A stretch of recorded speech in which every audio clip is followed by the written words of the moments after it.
Mari kita awali kajian kita atau ta'lim kita dengan membaca Bismillahirrahmanirrahim. Alhamdulillahirabbil alamin wassalatu wassalamu ala Rasulillah wa ala alihi wa ashabihi ajmain. Menjelang kopiannya datang, kita ansur dulu. Karena kopiannya tercecer di rumah tadi, dijemput. Judulnya pada pagi hari ini sesuai dengan urutannya. Jaminan Allah untuk orang yang salat subuh berjamaah. Kita awali dengan firman Allah Ta'ala surat Al-Isra surat ke-17 ayat 78. Al-Isra surat ke-17 ayat yang ke-78.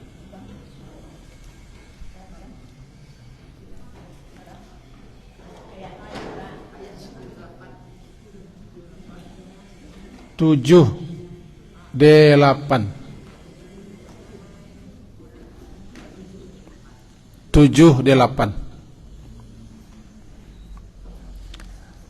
A'udzu billahi minasy syaithanir rajim. Bismillahirrahmanirrahim. Lah ketemu Aqimis shalah liduluki syamsi ila ghasaqil lail wa qur'anal fajr inna qur'anal fajri kana mashhuda. Surat Al-Isra surat ke-17 ayat 78.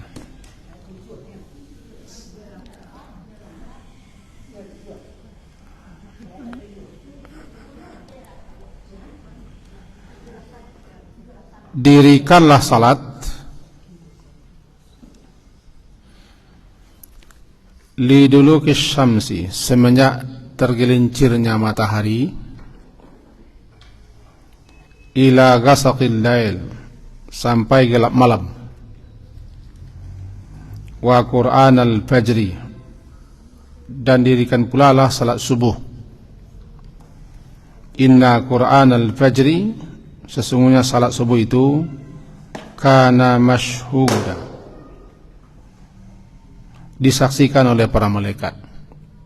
Mari kita pahami. Yang pertama dulu perintah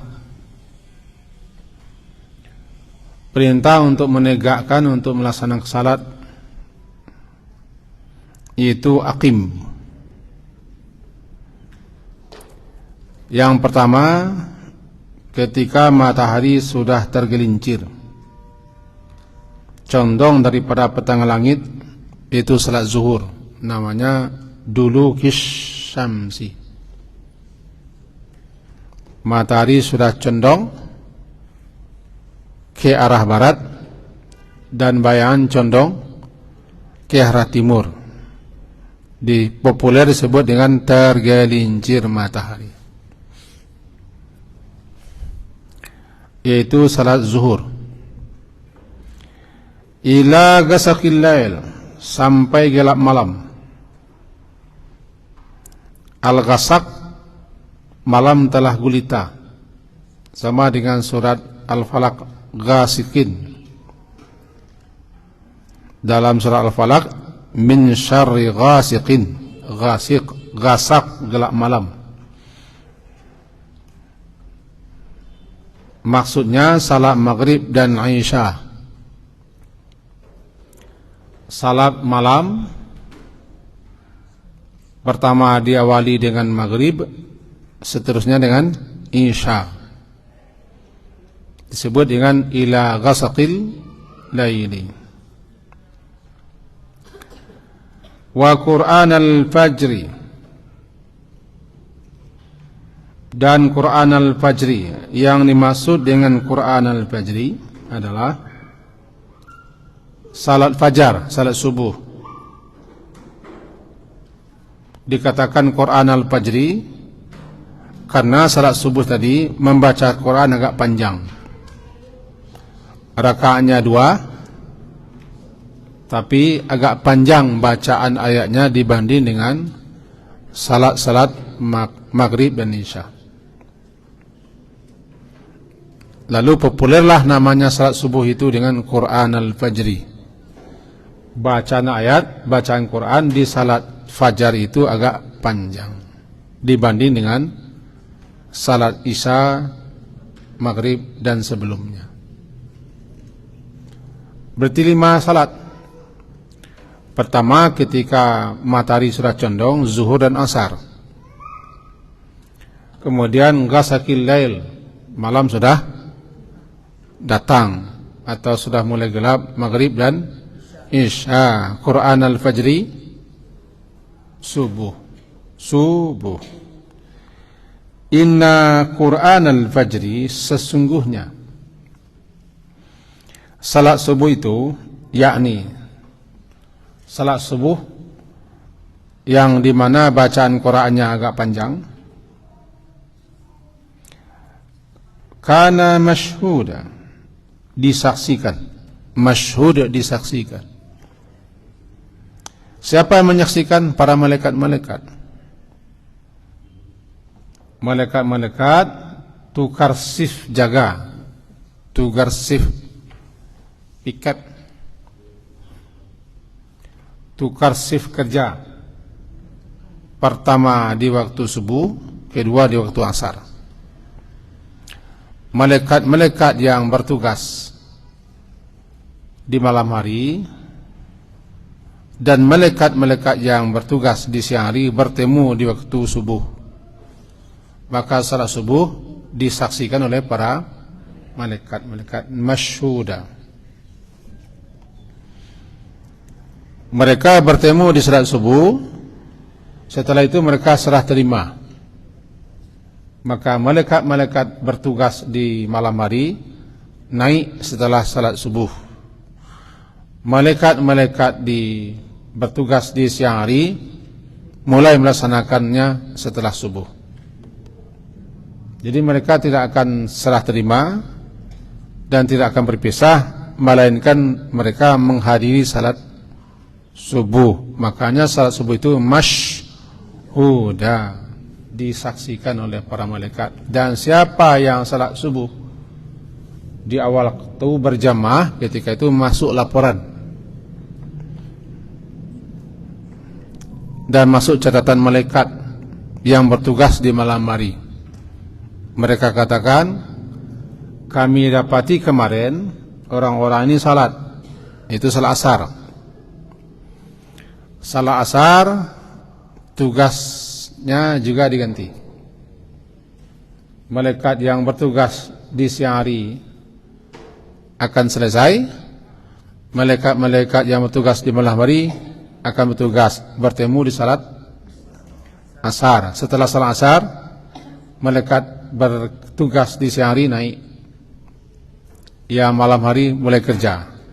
Jadi kata malaikat-malaikat yang bertugas di siang hari semenjak asar kemarin, ketika mereka setelah selesai subuh menghadiri salat subuh, mereka bilang, kami saksikan si fulan kemarin salat dan kami tinggalkan tadi juga sudah salat. Itu fadilahnya. Berarti tidak ikut salat subuh tidak tercatat ke dalam laporan malaikat di hari itu. Bukan tidak sah, tidak tercatat. Berarti tunggu besok catat kan. Bernama masyhuda. Itu salah satu keistimewaan salat subuh. Agak panjang, cuman ada pula orang yang terlalu panjang sehingga kaki orang terpelenyuh di belakang. Panjangnya disesuaikan dengan jamaahnya. Kalau jamaahnya banyak yang sudah menggigil, tegak lama-lama anda mungkin terasa pandang, atau kita mengimami orang salat musafir, itu harus disesuaikan. Jangan 2 halaman pula. Bagi penghafal Quran 2 halaman 3 halaman itu tidak masalah. Tapi bagi orang yang tidak biasa hafal atau mengikut, itu panjang mereka. Jadi sesuaikan dengan situasi kondisi. Tapi yang penting salat subuh itu disebut dengan salat fajar, karena dikerjakan ketika fajar sudah nampak. Namanya fajar menyingsing. Bernamalah salat ketika itu salat fajar. Salat sunatnya bernama salat sunat fajar. Salat subuh itu namanya 3. Pertama salat fajar, kedua salat subuh, ketiga salat gadak pagi. Enggak galak, gadak namanya. Gain dal hamzah alif hamzah, gadak, gadatan, gadak. Enggak usah hafal, enggak masalah. Enggak akan ditanya oleh mereka. Jadi jangan salah niat. Salat fajar, salat subuh, bukan salat sunat. Salat sunat namanya sunat fajar. Jangan nanti salah pesang. Kita akan salat sunat, sengaja aku salat fajar, salat subuh. Berarti sudah selesai salat subuh. Halo? Ada tertangkap? Bagi orang yang sengaja aku kan? Sengaja aku salat fajar. Itu salat apa? Padahal yang dia inginkan salat sunat. Karena salah sebut itu yang pegang. Jadi yang benar salat sunat fajar, salat sunat subuh. Karena dikerjakan sebelum melaksanakan salat subuh, bernamalah dia qabliyah. Qabliyah sebelum. Kalau setelah ba'diyah. Subuh nak pakai ba'diyah? Tidak. Subuh tidak ada ba'diyah, yang ada qabliyah. Kalau kan ada setelah subuh itu namanya salat qada. Bagi siapa yang tidak sempat salat sunat fajar lantaran sebab alasan tertentu, maka dia boleh mengqadanya setelah salat subuh. Yang terbaik setelah matahari terbit di rumah. Kenapa? Ya kalau di masjid orang banyak menilai. Tukang ponten banyak. Tukang ponis juga banyak. Salah Allah. Tanpa bertanya langsung dikasih nilai. Itulah hebat. Jadi salat subuh termasuk salat yang enggan orang munafik mengikutinya berjamaah. Ada 2 salat yang dienggan orang munafik. Pertama salat isya, kedua salat subuh. Salat isya sudah gelap, salat subuh mata mengantuk, yang kedua orang tak nampak. Kenapa begitu? Motivasi tujuan orang munafik itu salat untuk riya.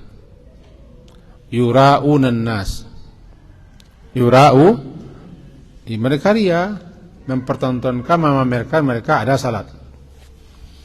Itu sifat orang munafik. Jadi karena malam hari itu tidak banyak orang melihat, jadi mereka agak malas. Lebih-lebih di zaman Nabi belum ada lampu listrik, sehingga tidak terlalu nampak orang. Subuh juga. Jadilah 2 salat ini salat yang berat, salat yang paling malas dikerjakan orang munafik. Orang munafik zaman Nabi itu asli kafir, asli tidak beriman, asli belum bersyahadat. Cuma karena ingin menjaga diri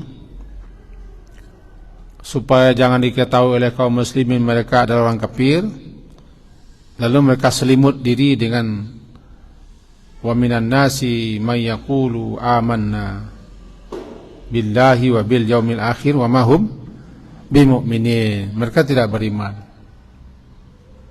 Karena mereka tidak beriman, tidak percaya kepada Allah, tidak yakin ada hari akhirat. Jadi yang menggerakkan mereka untuk salat itu bukan iman, mereka tidak beriman. Apa yang menggerakkan mereka salat? Pamer, ya, ingin dilihat, ingin dinilai. Itulah salat orang munafik. Ya, alasan mereka berat salat subuh adalah tidak nampak mek durang. Salat isya tidak nampak. Ingat, mereka itu ikut salat jamaah dengan Nabi walaupun mereka kafir. Orang munafik zaman Nabi, yaitu munafik asli, mereka asli kafir, asli tidak beriman, tidak mengucapkan syahadat, asli benci kepada Nabi, tidak suka kepada kaum muslimin, tidak yakin percaya kepada akhirat.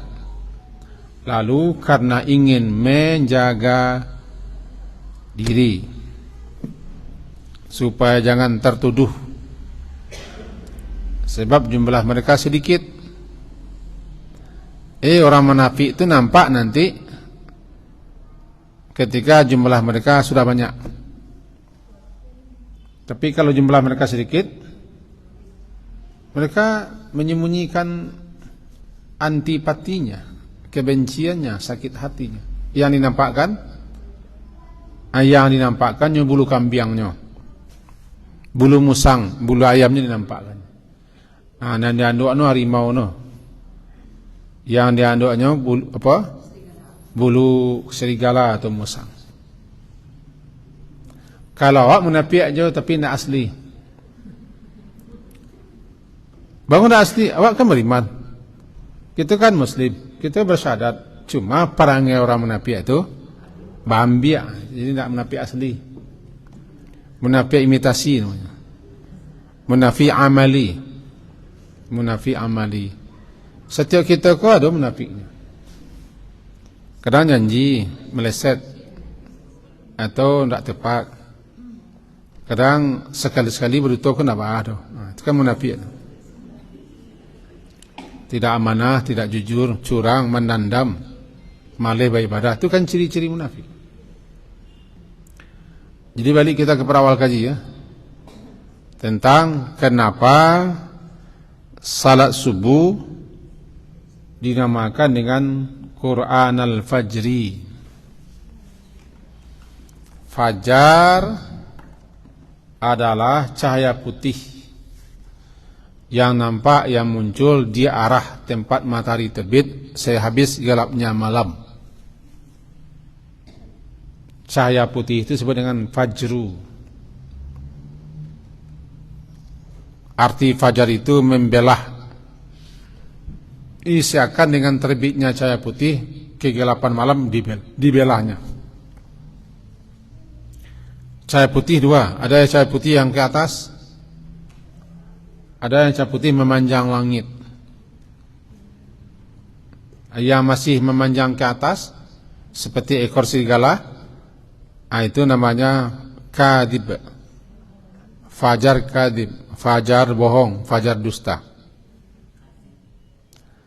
Nanti ada nanti sadiq, fajar yang sebenarnya ketika cahaya putih itu sudah memanjang putih.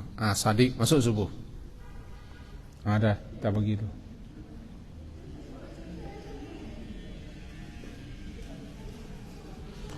Kita lanjut ya Bu ya, Pak. Sambil lalu saja. Tapi kalau pecah konsentrasi kita tunggu sampai ini.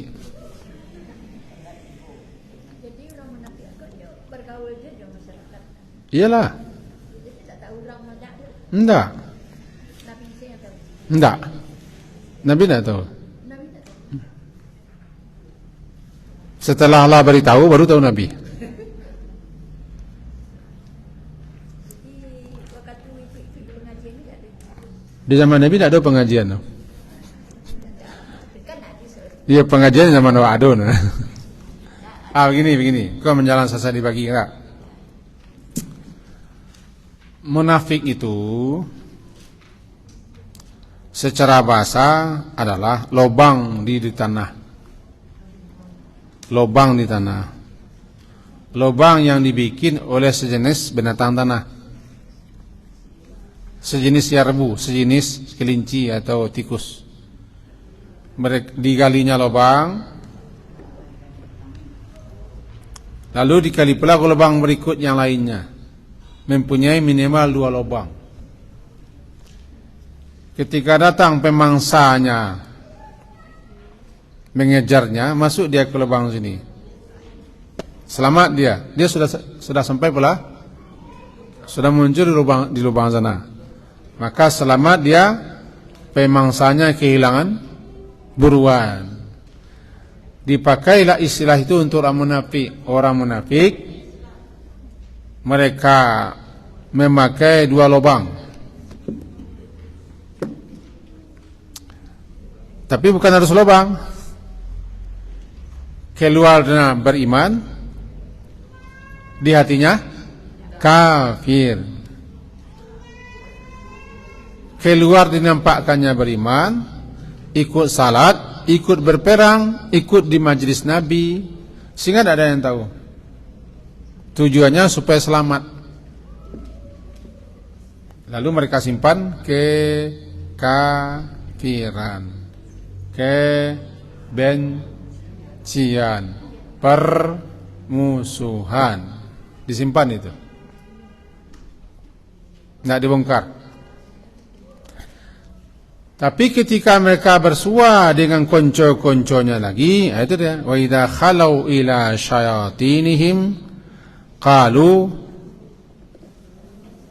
inna ma'akum innama nahnu mustahzi'un. Awak samonyo, kami yo paja-paja kaum muslimin tu bololok saja, pura-pura saja. Namanya munafik asli.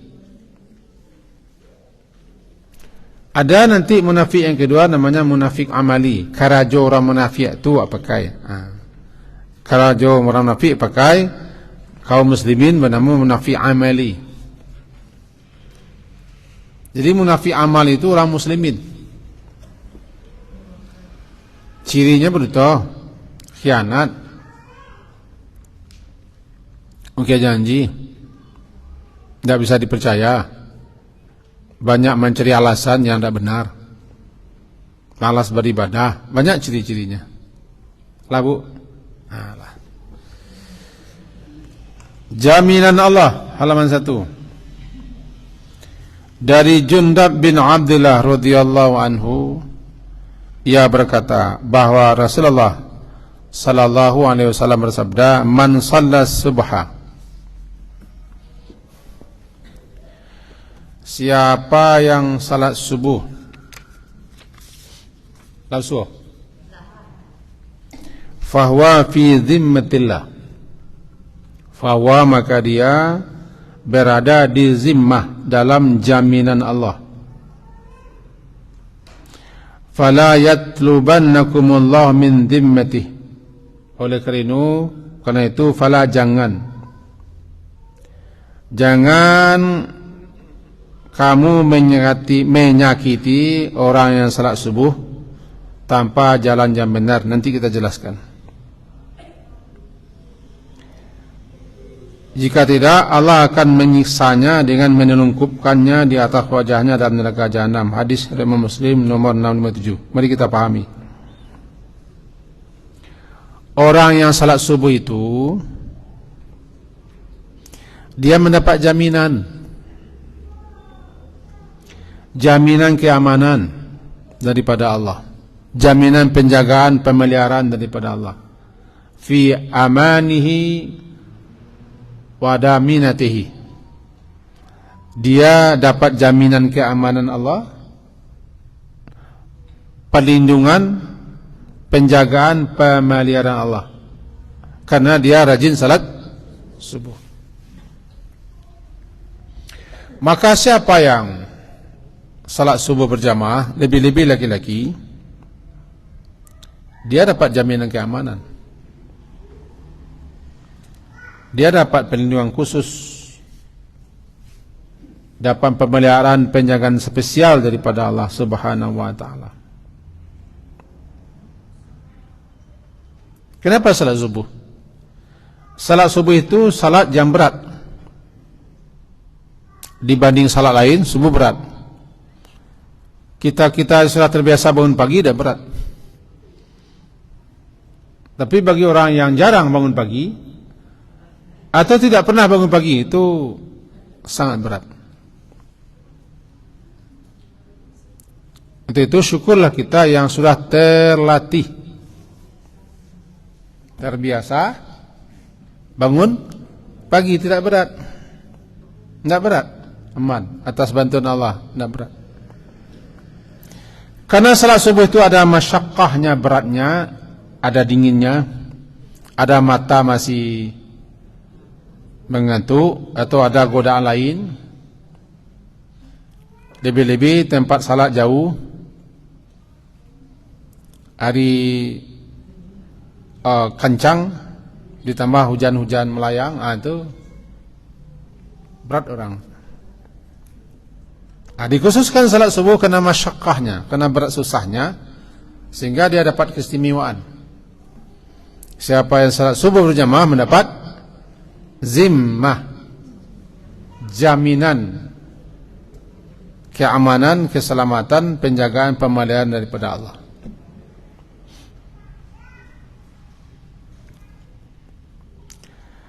Untuk itu, fala yatlubannakumullah, jangan sampai Allah menuntut kamu. Yatlub, menuntut, dituntutnya kita oleh Allah dalam jaminannya. Apa itu? Siapa yang Allah jamin, seperti orang salat subuh berjamaah dapat jaminan, jangan ganggu, jangan halangi, jangan rintangi, karena dia berada dalam jaminan Allah. Jangan bikin macam-macam sehingga orang ini tidak jadi salat subuh. Contoh, contoh saja. Ada orang yang dijamin keselamatannya, pemeliharaan penjagaannya, maka siana mengaduah, siana mesti berarti berhadapan dengan si penjamin. Coba usilah orang Jakarta tu, kok si orang Jakartanya, ini dikawal, dapat penjagaan ketat. Bikolah kita cari bantuannya, kada bantuannya. Usiklah, ganggulah, gaduhlah, pasti akan berhadapan dengan si biasa si penjamin orang baga, orang kuat, orang hebat. Nah, kita buat contoh tu ke salat. Siapa yang salat subuh, dia dalam penjagaan, pemeliharaan, jamin Allah. Jangan ganggu, jangan halangi, jangan rintangi, jangan bikin gara-gara. Itu keutamaan salat subuh. Yang kedua, siana salat subuh, maka siapa yang tidak salat subuh berjamaah atau malam kesiangan tidak salat sama sekali, maka Allah akan menuntutnya di akhirat. Karena Allah sudah beri jaminan tapi tidak dipakainya, tidak dipergunakannya. Apa yang Allah beri jaminan itu? Dilecehkannya, disia-sianya. Bisa tatangkok? Fala yatlubannakum, Maka jangan sampai Allah menuntut karena kamu sia-siakan jaminannya, pemeliharaan penjagaannya. Berarti dia menyepelekan, merendahkan, mencemeh jaminan Allah. Nanti akan fayakubbahu, maka dia nanti akan menelungkupkannya, itu wajahnya ke dalam jahanam. Kenapa gitu? Karena orang telah mengganggu hamba yang Allah jamin.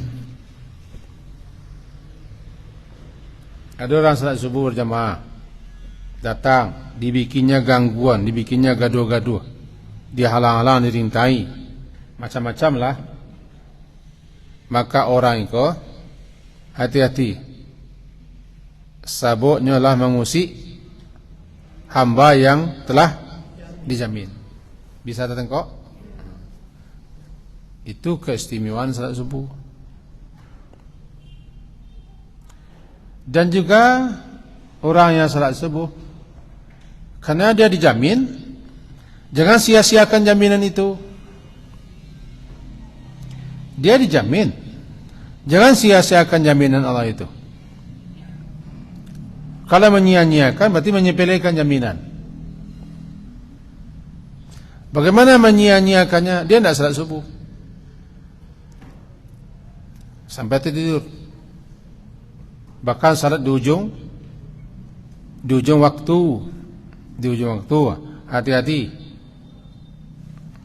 Allah akan menelungkupkan orang yang mengganggu hamba-hamba yang dapat jaminan, dan juga hamba-hamba yang tidak memakai jaminan itu. Justru dia sia-siakan. Bertanggung jawab nanti di akhirat. Mudah-mudahan bisa dipahami. Ini tidak baik, salah kan tidak baik.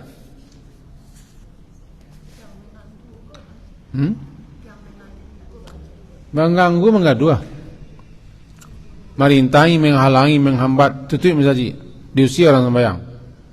Contohnya begitu. Atau ada serintangan di jalan, yang pang-pang orang jalan, tidak boleh lewat orang ke situ, orang ke masjid diambil jalan orang, sehingga orang berputar. Itu termasuk semuanya menghambat, menghalangi, merintangi.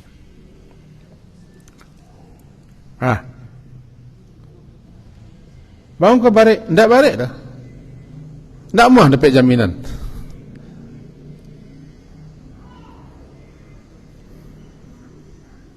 Orang yang barik salat subuh berarti dia memandang sepele jaminan Allah,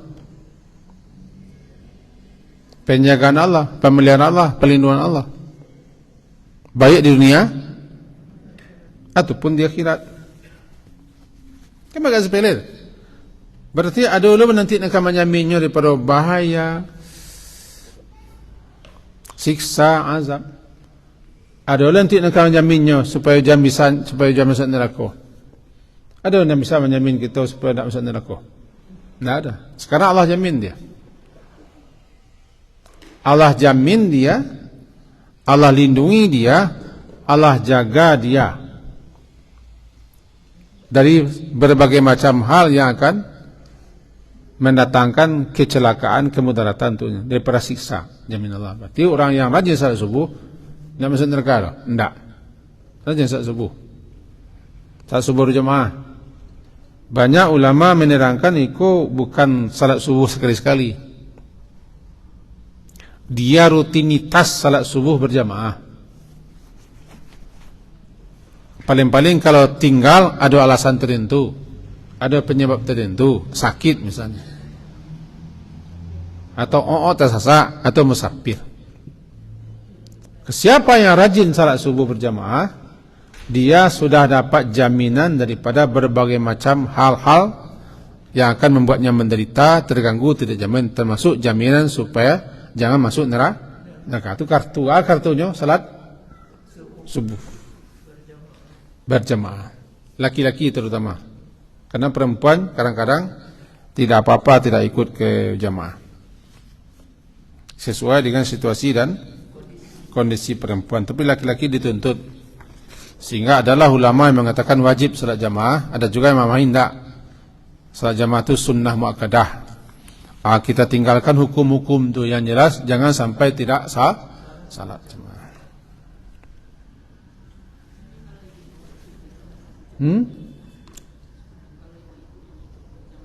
Kalau ibu-ibu, ni ibu-ibu yang sudah afkir ke salat subuh, salat surau.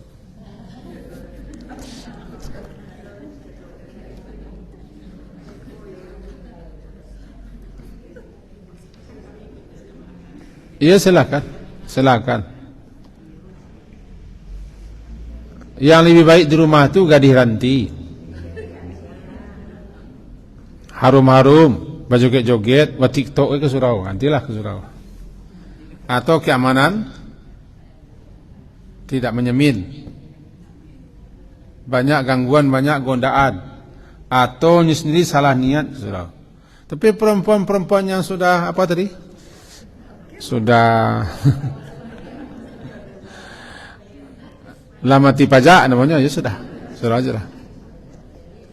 Ya di rumah tidak ada yang mengganggu, kewajiban tidak ada di rumah lagi. Apanya lah lama pergi, salah? Tidak ada lah, salah. Tapi bagi perempuan tertentu, dia kalau meninggalkan rumahnya, di samping ada gangguan di jalan, di samping tidak baik timbul fitnah dan segala macam, di rumah anaknya menangis, tinggal. Kewajibannya tidak terlaksana di rumah. Baru. Sebab di zaman Nabi perempuan ada salat ke masjid. Istri Nabi kan salat ke masjid. Istri-istri para sahabat salat ke masjid. Kapan rumah itu bagus bagi perempuan salat? Ada waktunya, ada masanya, ada saatnya, ada situasi kondisinya. Tidak selalu. Itu kira-kira jawabannya. Nah, tentang wanita. Boleh ya? Ada kaji sekarang dan kurang laki-laki itu wajib tinggal sembahyang. Iya. Jadi sembahyang di rumah, sembahyang kaum laki-laki. Iya. Jadi kalau sembahyang di rumah kan kurang laki-laki tidak berhak ke masjid ya. Jadi kalau sembahyang di rumah itu la salata. Jadi la salata pun kasih aja. Kaji ibu mendalam panahnya. Begini Bu,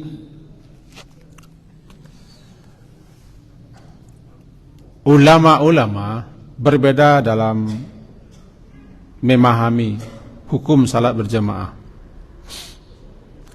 Dulu di Indonesia, kebanyakan ulama-ulama memakai pemahaman mazhab Syafi'i. Dengan sekian banyak dalil-dalil, hadis-hadis,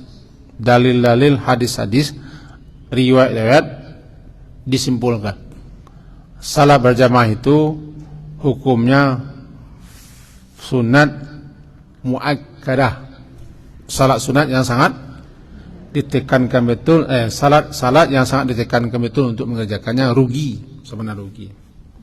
Itu kesimpulan dengan sekian banyak alasan-alasan. Tentu alasannya juga ada dalilnya. Kemudian berpendapat pula ulama Hambali, rata-rata ulama Makkah Arab Saudi. Ditulis buku, dikarang, maka dikeluarkan pula dalil-dalil. Dapat kesimpulan bagi mereka-mereka salat jamaah wajib hukumnya bagi lelaki ke masjid. Kan terjadi itu namanya khilafiyah. Berbeda sisi pandang dan sisi pemahaman ulama. Orang yang mengatakan salat wajib itu, salat fardu itu wajib hukumnya berjamaah bagi lelaki, ini dalilnya. Ada sekian dalil. Nah, sampai yang sebenarnya la salatah, tidak sah salat rumah. Sampai ada juga mengatakan salatnya sah tapi dia berusaha menegakkan jamaah. Jadi terjadi perbedaan pendapat. Lalu bagaimana itu? Kita sikapi dengan bijak. Bagaimana nyikapinya? Laki-laki ke masjid salat. Kalau tidak sempat salat ke masjid, ada alasan tertentu, ada argumentasi tertentu, silakan, tidak masalah ke masjid. Tidak sampai dia masuk neraka, tidak sampai berdosa, dia akan salat. Itu jalan tengah kita ambil. Laki-laki kalau tidak ada halangan tertentu, penyebab tertentu, ilat tertentu, wajib ke masjid. Tapi kalau ada halangan tertentu, dia tidak sampai berdosa ke masjid. Sisi pandang mazhab Syafi'i adalah itu sunat muakkadah. Jadi kalau kita pandang sebelah, banyak kaum muslim itu yang berdosa jadinya. Tidak salat jamaah berdosa.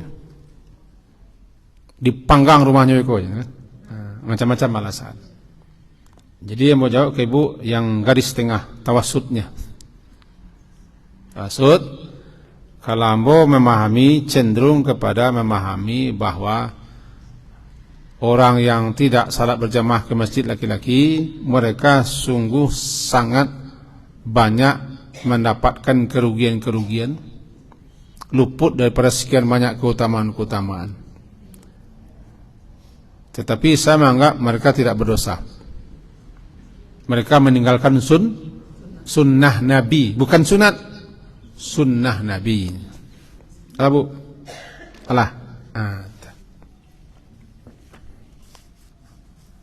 Wah, hati-hati kita memaci suatu hukum. Jangan sampai memijak batuang sabalah.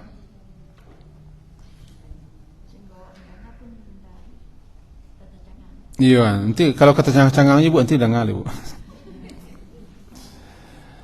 Ada beberapa faedah dari hadis yang tadi. Itu man shalla subha fa wa fi zimmatillah. Yang pertama menunjukkan betapa agungnya, betapa istimewanya, betapa tingginya kedudukan salat subuh. Satu. Kenapa? Sampai-sampai siapa yang salat subuh dapat jaminan. Yang kedua, barang siapa salat subuh, ini kita nukil dari beberapa kitab ini. Orang yang senukil dengan saya berarti sama isinya. Barang siapa yang salat subuh, maka ia mendapat jaminan rasa aman, namanya fi amanatillah, mendapat keamanan daripada Allah. Tadi sudah dijelaskan, fi amanillah, dalam aman, keamanan Allah, dan dalam damannya Allah, jaminan Allah. Yang ketiga, secara tekstual menunjukkan bahwa orang yang salat subuh secara berjamaah atau sendirian akan mendapat jaminan Allah. Karena penekanan di sini tidak ada jamaah. Yang penting siapa yang salat subuh. Berarti itu bisa juga masuk salat yang tidak berjamaah. Sebab dibilang di sini cuma man sallas subha. Siapa yang salat subuh berjamaah atau tidak berjamaah dapat jaminan Allah. Yang tidak salatlah yang kena telak, langsung KO. Datang ke bu. Siapa yang salat subuh masuk surga. Dari Abu Musa, Nabi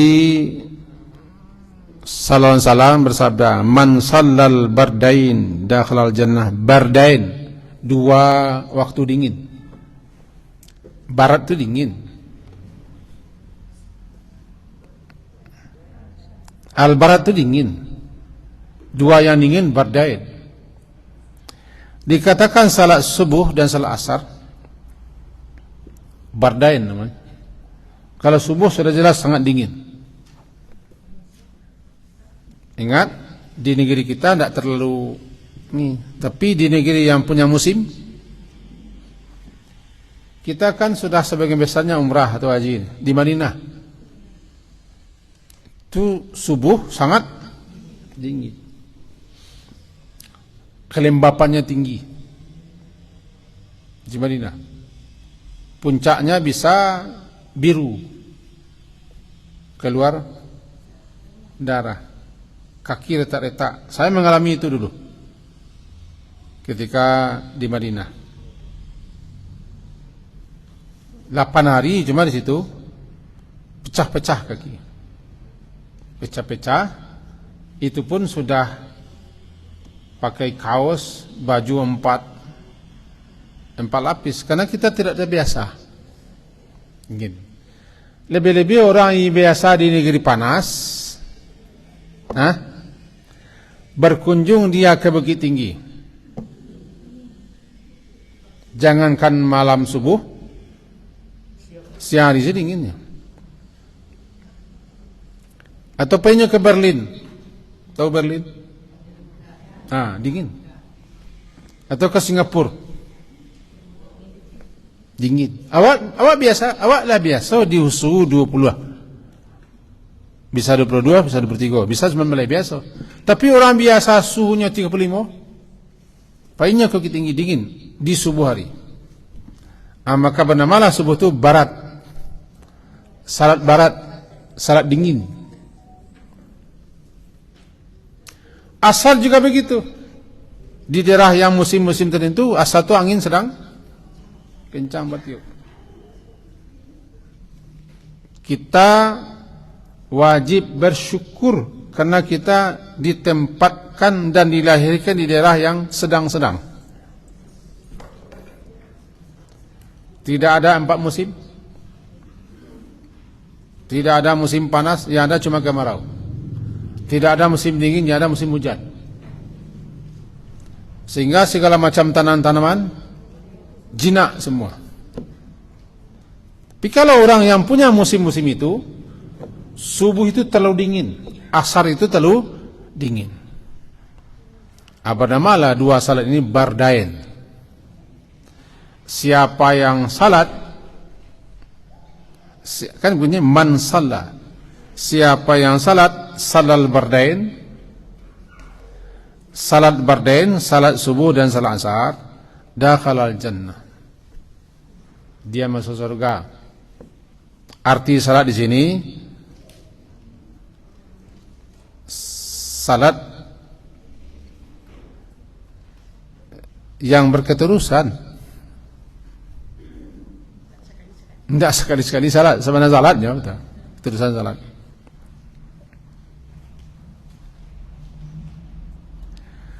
Hadis ini memotivasi, mendorong kaum muslimin untuk menjaga salat subuh dan asar. Karena 2 salat itu, peliharalah salat usta. Apa usta? Asar. Salat asar itu salat usta, salat pertengahan. Sebenarnya semua salat pertengahan tergantung di mana kita menghitung. Tapi karena awal siang itu mulai subuh, zuhur, asar, maghrib, isya. Jadilah asar itu wusta, pertengahan. Karena kita menghitung mulai pada subuh. Subuh itu awal siang. Jadi kalau kita mulai pada zuhur, asar tidak pertengahan. Kalau kita mulai dari asar di awal. Cuma karena menghitungnya salat itu semenjak subuh, maka jadilah asar menjadi wusta. Pelihara, jaga semua salat dan salat wusta. Wa qumu lillahi qanitin. Berdirilah untuk melaksanakan salat itu karena Allah dalam keadaan qanitin, tunduk khusyuk kepada Allah. Ini menunjukkan betapa pentingnya menjaga salat asar dan salat subuh. Lebih-lebih 2 salat itu salat pergantian shiftnya para malaikat. Tidak akan masuk surga. Tadi masuk surga, sekarang tidak masuk surga. Tidak akan masuk surga. Dalam hadisnya begini bunyinya. Dari Abu Bakar bin Umarah bin Ru'aibah, dari ayahnya dia berkata, aku mendengar Rasulullah sallallahu alaihi wasallam bersabda, sami'tu Rasulullah, aku dengar Rasulullah sallallahu alaihi wasallam bersabda, layyali jannara, sekali-kali tidak akan masuk neraka ahadun, seorang pun juga, yang dia salat qabla tulu'i syamsi, dia melaksanakan salat sebelum terbit matahari. Salat apa itu? Sebelum terbit matahari, subuh. Wa qabla ghurubiha, sebelum terbenam matahari, salat asar.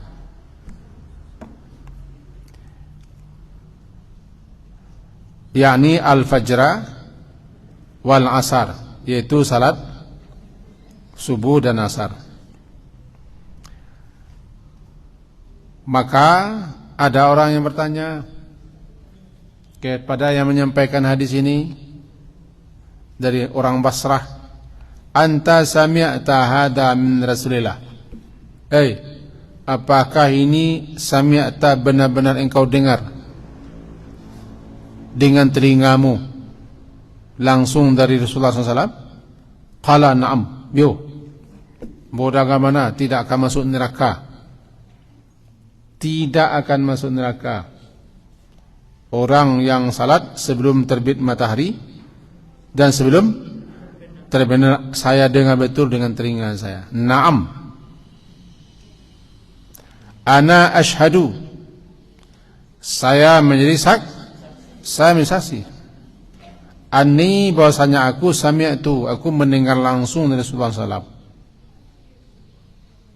Aku dengar langsung dari Rasulullah SAW. Sami'anhu zunai, telingaku mendengar. Telingaku betul-betul mendengar. Aku betul-betul mencermati kata Rasulullah itu. Jadi intinya hadis itu, siapa yang menjaga, memelihara dua salat subuh dan asar, asar dan subuh, dia tidak akan masuk neraka. La yalijin nar, malahan dia masuk surga. Bukan hanya salat saja, kewajiban-kewajiban lain pun dijalankan. Zakat ditunaikannya, kalau dia mampu dia haji, dia sanggup berkorban, yang lain ditunaikannya. Tetapi khususnya dua salat ini betul-betul sangat diperhatikannya. Laki-laki perempuan, yalah.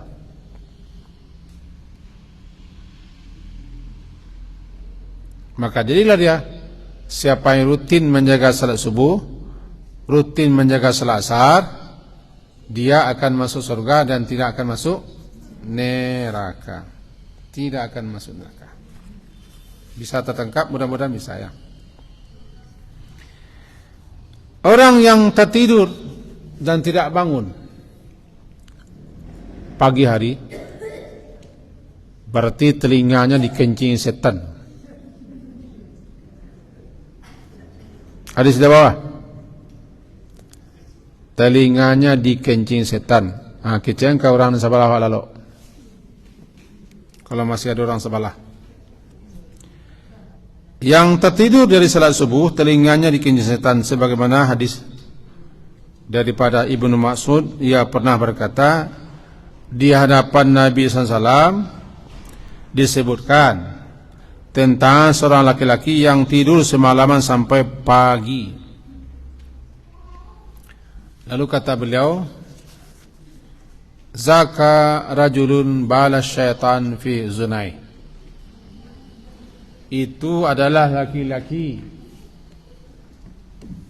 dia itu adalah laki-laki yang bala pipis kencing, baul kencing, bala dikencingi oleh setan, dua lubang telinganya. Itu jawaban Rasulullah. Ada orang tidur sampai pagi, sejak malam tidak bangun-bangun sampai salat subuh lewat, dia telinganya dikencingi. Ini adalah betul-betul puncak penghinaan, pelecehan untuk orang yang tidak salat subuh. Karena setan menjadikan lubang telinganya sebagai toilet. Halo, setan tu pipis lah, iyalah, dia akan makan minum tu. Setan makan, setan minum, dia berkeluarga, dia beranak cucu, dia bertempat tinggal. Setan itu kan makhluk. Makhluk setan itu, jin.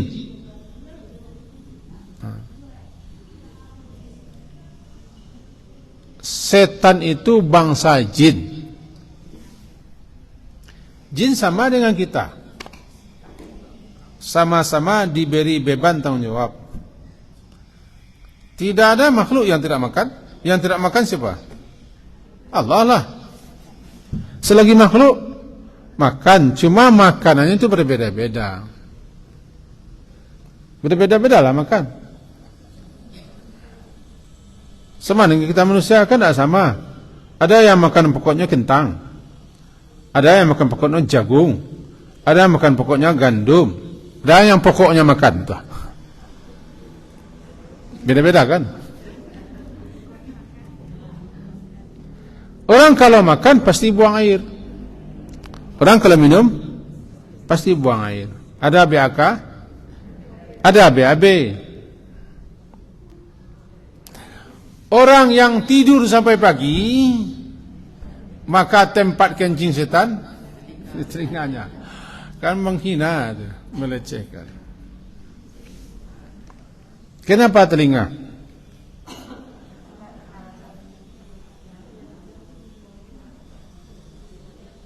Betapa nyenyaknya dia tidur, sehingga tidak terdengar baginya azan. Padahal azan itu padahal corong, iya corong. Padahal ming atau tawa itu oleh pangkat uriak mana terdengarnya. Pangkat uriak si kuah, kata lingo. Tertutup. Kalau telinga sudah dikencing setan, tertutup, tidak terdengar di azan lah. Kenapa kencing? Tidak o'ok. Karena kencing cairan yang mudah masuk ke tempat di mana berlubang dan di mana yang kering. Kalau o'ok tidak tersumbat. Pakai o'ok loh setan. Coba bantu o'oknya jadi setan lah pak. Pak setan.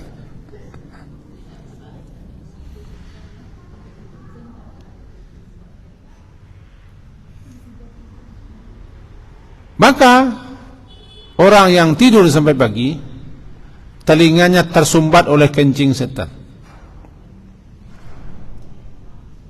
Tidak terdengar baginya azan. Sehingga ulama menganjurkan akan tidur itu berniatlah untuk jaga subuh. Akan tidur malam hari, pasanglah niat untuk bangun subuh. Oh, kalau lama cek lu, lalu lama cek lu, kok bisa sampai pagi lalu lama. Pagi hari sudah ada. Oh, bisa subuh jago jangan sampai, terjaga jangan sampai. Sangat limo terjaga sangat limo. Selambek-lambek lalu.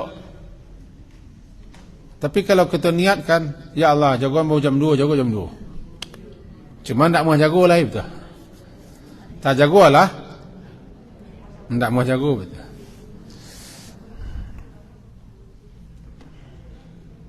Wah, kalau sampai pagi, memang tak lalu sampai pagi. Jadi orang yang tidak terbangun ketika azan subuh, telinganya tersumbat oleh kencing setan.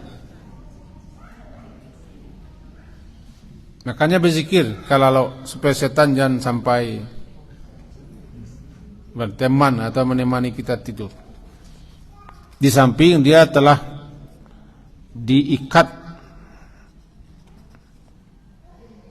dibuhul oleh setan di tengkuknya. Setiap kita manusia, setan akan mengikatkan 3 buhul di tengkuk kita masing-masing. Hadis di bawah, malammu masih panjang, tidurlah yang nyenyak. Itu hadisnya. Dari Abu Hurairah radhiyallahu anhu, Nabi SAW bersabda, yaqidu syaitanu ala qafiyati ra'si adikum. Yaqidu mengikat si setan di atas tengkuk. Tahu tengkuk? Kedua. Tengkuk kepala salah seorang kalian di saat tidur. idza huwa nama. Salasa uqad, 3 ikatan. 3 ikatan. Yadribu makana kulli uqdah alaika lailun tawil. Yadribu, dia sesetan itu membikin suatu tulisan makana kulli uqdah, pada tempat atau pada masing-masing ikatan itu. Apa bunyinya? Lailun tawilun, malam panjang. Farqud, untuk itu tidurlah, lamu hari ke siang lain. 3 buhul. Tiuk buhul tulisannya lailun tawilun farqud. Diikatkan di situ.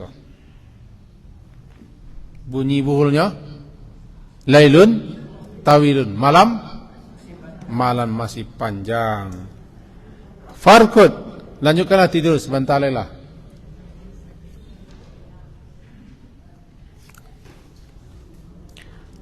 Fa in istaiqaza, maka jika seseorang itu terbangun, fadzakarallah, lalu langsung dia menyebut nama Allah, alhamdulillah alladzi ahyana ba'da ma amatana wa ilaihi nusyur. Atau melari up.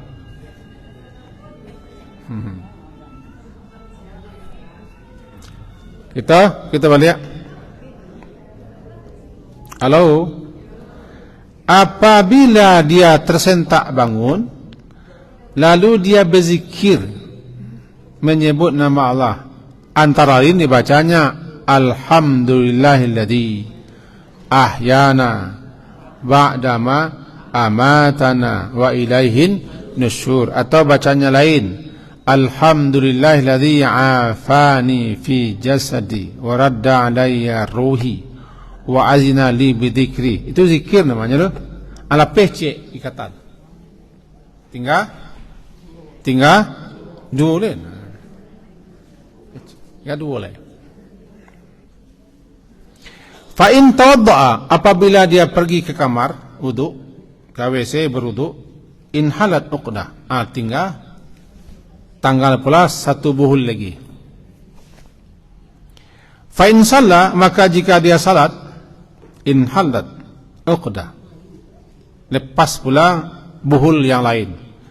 Fa asbaha nasyitan thayyiban nafsi, maka pagi-pagi itu dia menjadi nasyitan, rajin, semangat. Thayyiban nafsi, segar jiwanya.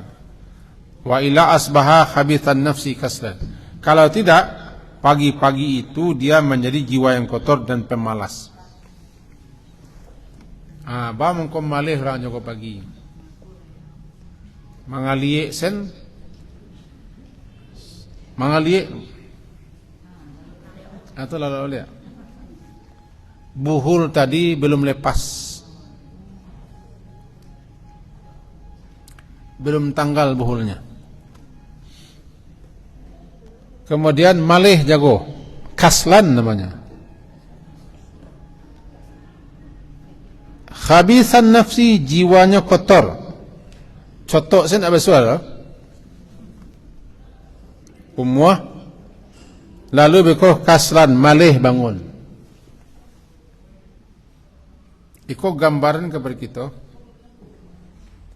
Orang-orang yang malas bangun pagi adalah orang yang telah berhasil dikendalikan syaitan, serta dikencingi telinganya.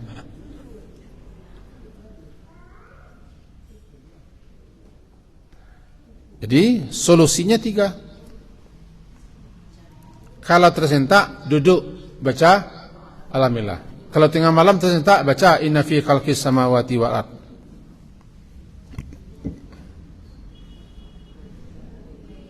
Setelah itu berzikir. Jam 4:30 bangun, duduklah, baca zikirnya alhamdulillah. Kalau malas bangun jam 1, jam 4:30 bangun. Baca itu. Alhamdulillah. Alladzi ahyana ba'da ma amatana wa ilan. Atau yang tadi, alhamdulillahilladzi afani fi jasadi, yang telah memberikan sehat kepada jasadku. Wa radda alayya ruhi, yang telah mengembalikan ruh masuk jasadku. Wa azina li bizikri, dan telah mengizinkan aku untuk berzikir mengingatnya. Dia 3 itu solusi. Zikir, lalu hilangkan sedikit apa? Ano man ako? Kunong-kunang, among kumangko ka lalu ha. Mga pastel. Dua, jangan lalu jo. Lalu ni kita ambuisnya belia. Farkut, ana farkut. Tadi lalu panjang lamu ketulai. Orang lu mengaji-ngaji aja. Padahal orang lah mengaji surah subuh mungkin enggak. Farkut, panjang tadi lalu. Bangun, berwudu. Setelah hilang semua, berwudu. Tanggal 2. Lalu salat, apakah salat sunat subuh atau salat subuh atau salat witir? Janganlah belum salat witir. Atau paling kurang salat 2 rakaat saja. Kalau nak tersempat. Dah tanggal semua. Pagi-pagi hari dia nasyat. Nasyat apa? Nasyat apa? Semangat. Rajin semangat. Rajin semangat. Lah bersih rumah sepuh. Jendela dibuka ni saudaranya. Di kampung siswa-siswa itu subuh-subuh buku jendela itu dah buka saudaranya. Kamu masih menyaksikan dan mengalami itu. Buka tu jendela. Orang nak takut maliang dulu kan. Kamu kampung buka jendela. Masuk. Saudara. Itu ajaran orang tua-tua. Kamu menapi itu. Kini kan ada orang tua-tua le dah. Ndak orang tua nama aja yang nak tak itu kan ada lah dah. Sebuah. Masuk orang ke rumah. Itulah alasannya masuk orang ke rumah. Pakai terali lah. Masuk udara, sirkulasi udara masuk. Karena udara subuh itu masih segar bugar. Jadi apa inti kaji Wak? Orang yang tidak mau bangun subuh, pertama, dia sudah kena tawanan setan. Bahkan kena belenggu setan. Lalu dikencing setan telinga, itu menghina tu. Sangat menghina. Kalau orang salah mengencing telinga wak, bangi wak ke orang. Cuma dek setan kau nak nampak, nak terasa lo kencing si kau keluar tu. Tidak percaya wak. Ini kencing ni kan bukan harus air. Kencing tu apa tu? Mengeluarkan ampas tubuh. Ada wak ampas tubuh wak berupa air dan berupa tahi. Setan ampas tubuhnya belum tentu itu. Belum tentu itu. Tidak tahu wak entah apa ampasnya. Kalau kencing, tidak haruslah kita pahami kencing itu berair. Tidak berair kan? Memang tidak berair. Tapi setelah kencing sih kau. Setan juga bisa masuk ke pembuluh darah kita. Bahkan bermalam di lubang hidung. Yabitu bermalam di situ. Akhirnya kita pagi hari disuruh malasi. Baik ke WC lasi. Jangan terkasuruh lasi. Beku. Ilah irambahnya beku. Sakit kau ini lasi-lasi. Itu dirambahnya. KWC malasi itu. Langsung berluak. Bisa sebelum berluak, bisa tak masuk sunnah wudu. Sunnah wudu, basuh tangan di luar. Kau iya masuk tangan luar. Jangan masuklah dan jempelung luar ke KMB itu, keran. Bawa ia keluar 2 kali. Lalu berkumur-kumur. Masuknya ke hidung langsing. Bisa tersendiri, bisa dimasukkan kepada sunat wudhu. Melangsing itu kan sunat wudhu, tak? Kalau mairi namanya istinsyaq. Kalau melangsing istintar. Dua fadilahnya. Pertama, mengusir pengaruh setan. Yang kedua, membuang dosa hidung. Membuang dosa hidung. Kalau cik hidung itulah jaleh jodoh. Membuang dosa hidung. Dua tu, kalau tentang kesehatan jaleh. Hidung tersumbat keluar. Kemudian kalau di kata-kata ada kesehatan lain yang timbul. Yalah. Tapi yang kita kaji daripada segi yang non medis. Setan lari, dosa. Sebab orang kalau melangsing ketika berwuduk keluar dosa. Orang kumur-kumur di luarnya keluar dosa. Orang masuk wajah, menetes dosa juga. Sapu kepala, keluar dosa.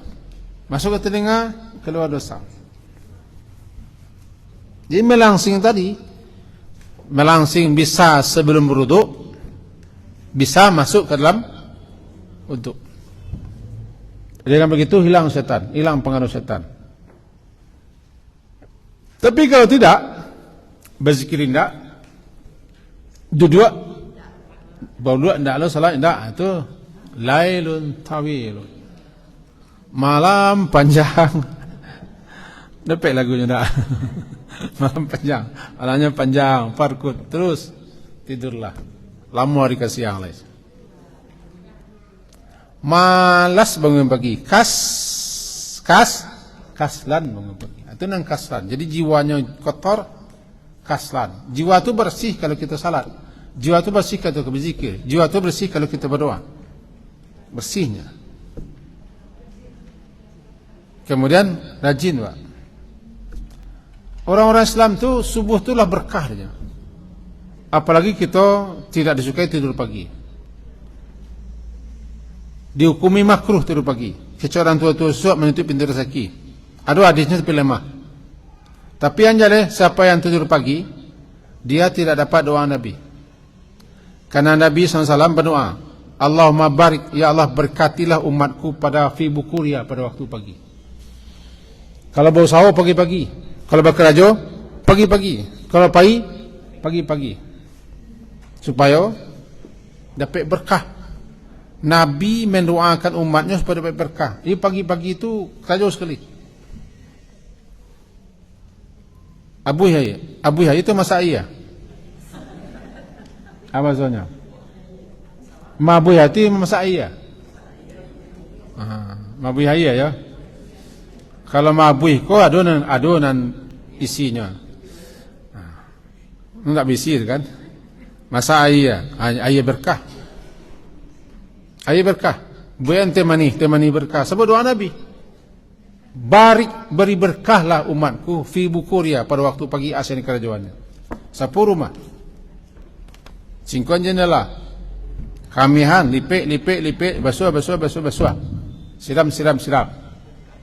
Setelah salat subuh, berkah semuanya. Kalau laki-laki bekerja lah. Bisa kerja pagi, mau berangkat, mau ke sawah apa saja. Orang awak sebagiannya jam 8 baru keluar. Jam 8 baru ke sawah, jam 9 baru mulai. Lah barat atau buang. Bagi kami yang guru, baca pagi hari itu sudah salat, buka buku, buka kitab, membaca, menulis.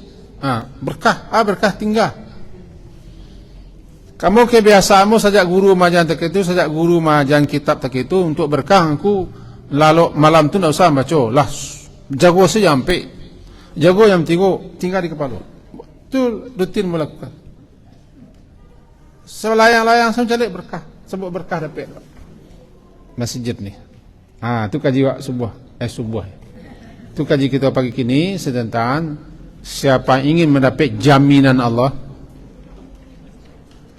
dapat penjagaan perlindungan Allah, salatlah terutama al-bardain, subuh dan asar. Itu fadilah keistimewaan di antara sekian banyak keistimewaan salat subuh. Rasanya selesai ke jiwa di pagi hari kini. Malah minum.